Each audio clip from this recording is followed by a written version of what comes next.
All right, guys, welcome back to the training log leg day today with some abs. Starting out with good mornings with the transformer bar. It's a lot like a safety squat bar if you've seen one of those. But lets you hold the bar with your arms in front of you, which can be very nice. And it can also shift where the weight is, which can be used for a variety of things. Especially the transformer bar, you can actually adjust it. It has multiple settings where you can adjust where the weight sits.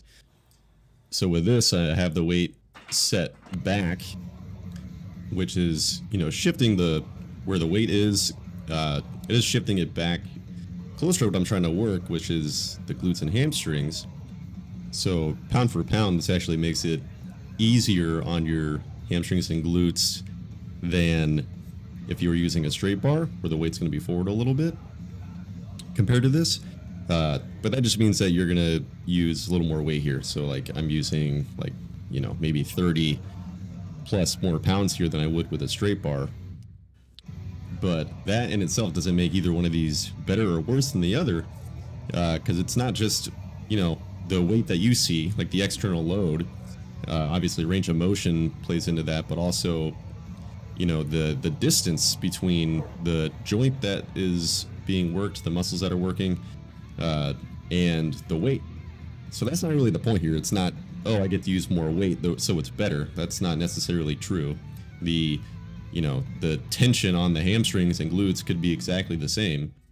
But what this can do is, one, it can be more comfortable on your shoulders and your, like your elbows and your arms. And we're gonna go for a last rep here.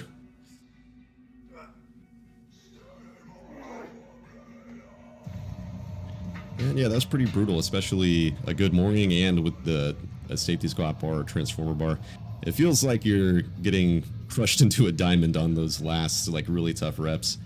And then we're doing some hanging knee raises in between to work some abs. And to work the hip flexors a little bit, which is often just ignored completely in traditional training. And doing it in this, hanging from a bar, you're getting some shoulder distraction and some spinal decompression, which is nice, especially if you're doing some movements like a good morning, back squat, stuff that's loading the spine. It can help just kind of, pull those things, pull the spine back, a little bit. Okay, different angle. Same weight. So, I talked about the benefits of a safety squat bar or a transformer bar, but, you're not going to see those everywhere. In fact, this is the first gym I've seen or been to that has a transformer bar, and safety squat bars have been rare, but a good morning with a straight bar is an awesome exercise for hamstrings, for glutes, for learning how to keep your back protected, keep it safe. And you really you want to take a long time working up with good mornings. You want to start out with like a broom on your back or something, or even no weight and just going through the movement. It's it's just a Romanian deadlift with the bar on your back instead of in your hands. It's the same movement pattern, but because of the weight being positioned differently, you're going to be using a different amount of weight. You're going to be using less weight on this than you would on a Romanian deadlift. Even when I started really doing good mornings, and really focusing on them, I had already deadlifted over 500 pounds multiple times in competition, and I started with the bar with 45 pounds, just to figure it out and get the movement right, feel it where I want to feel it, and give my body time to adapt. You do not need to try to max out when you're trying to learn a new movement, right? It's risky, and it's not even going to be that efficient because you just don't even know what you're doing. You're not going to be able to improve your technique. You want to take a long time, like months, working up.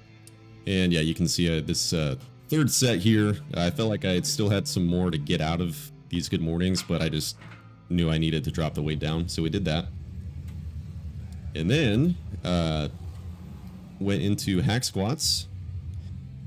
You'll see plenty of warm-up sets, and I'm really trying to dial in the movement here and just making sure everything feels good. So even though this is like no weight, technically there's no plates on there, the sled starts at 135. So I also do, and I didn't film it here, but I do some bodyweight squats just to warm that movement up a little bit more, because this is already kind of a decent amount of weight to jump right into.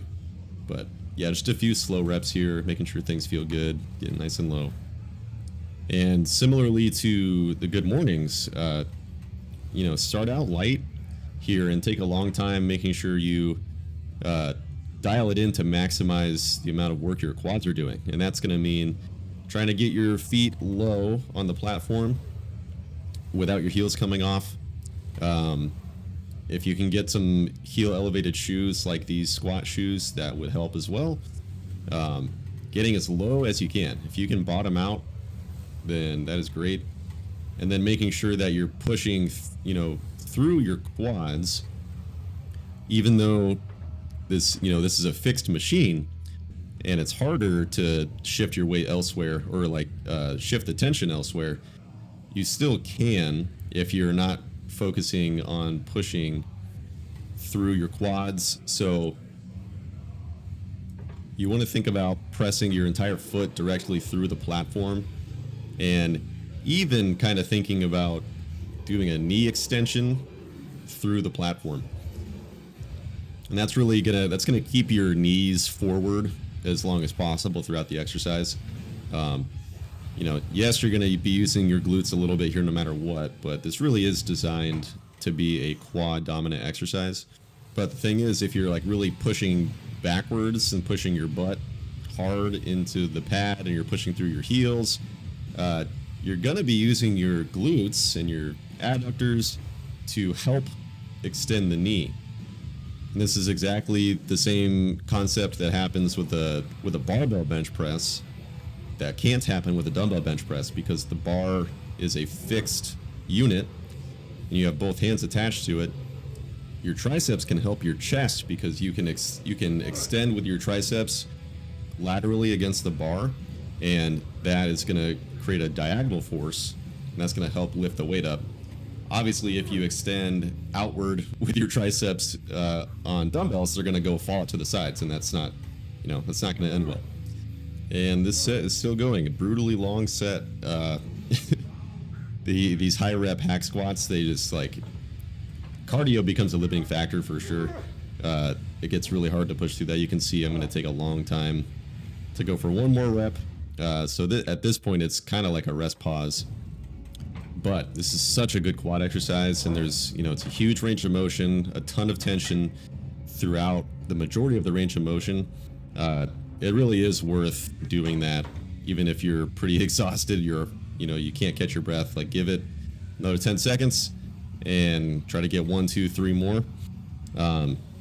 You're already there. You're already where you need to be to get, a lot of effective muscle growth stimulus. So why not get a few more? Because you could just rest at the top for a little bit. And that said, in my next leg day, I'm going to add about 20 pounds to this just to make me do less reps so that cardio becomes less of a limiting factor. We'll try to get it more into the 8 to 12 range instead of, that last set I did 16 total. And I think I only get about 10 on this one. A couple more rough reps to go here, but yeah, if you have access to a hack squat, I would highly, highly recommend making that one of your main quad exercises. Especially if you're not naturally built for squatting with, shorter femurs and a longer torso where you can stay really upright on a barbell squat.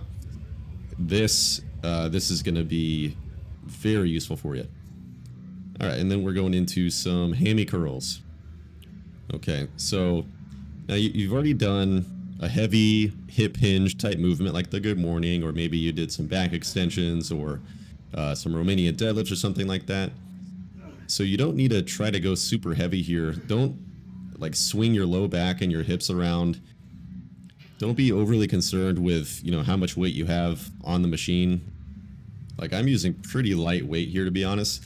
But I'm trying to just use the hamstring. I don't want to use anything else. And even more so, you have one head of your hamstring that does not really get worked in those hip hinge type movements. So that's why a hamstring curl is really, really useful, and kind of you need to do it. But we want to maximize the tension on the hamstring, and, you know, in this knee flexion movement pattern. And you already did a movement that has a lot of tension in the stretch position, so you don't really need to worry about, you know, a heavy weight and flinging it up. And focus on the top end. Try to get a really good contraction without moving your hips, without arching your lower back. And you're probably gonna, if you've never done that, you're probably gonna find that you're not very strong in this position. Like, just because of all those kind of limitations that you're using to isolate, you're not going to be as strong. But also, if you've never done a leg curl like this, then you've never trained that range of motion. You're probably pretty weak in that specific muscle and in that range of motion. And if you did your first hamstring exercise properly, meaning really hard, they're already pretty tired.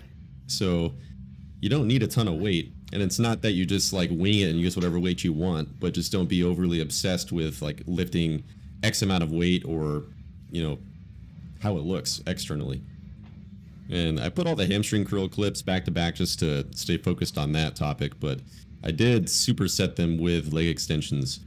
And these are good leg exercises that you can superset together because they're, you know, more of an isolation movement and not as demanding oxygen wise compared to like a squat or a good morning. But only recorded one of those for some reason. And then we finished off with some seated calf raises. These have gotten a lot of crap lately, you know, to the point of calling them useless, and that's kind of insane. I mean, I used to say that too, but they're still good, and they're nice for actually working on ankle mobility. In that deep stretch, you can really get a good Achilles stretch there. But yeah, if you never do these, and then you do like 3 really hard sets, and then go try to walk around, you're gonna realize how hard it is to walk around, and you're gonna, like, your knees are gonna buckle and all this. It just makes you think, maybe you should do these occasionally, you know. Maybe they're slightly less effective at you know, building one part of your calf than doing a straight leg calf raise. And, you know, maybe the straight leg calf raise should be like your main pick or your number 1 pick. That doesn't make this a useless exercise. And I really liked these after spraining my ankle. These were a nice way to stretch and work the calves in kind of more of a controlled way. I did do straight leg calf raises too, and, you know, standing single leg calf raises and all that, but this is just another way to work it. But yeah, that's gonna wrap up this leg day. Hope you guys picked up a useful tip that you can use in your next leg workout, and I'll see you next time.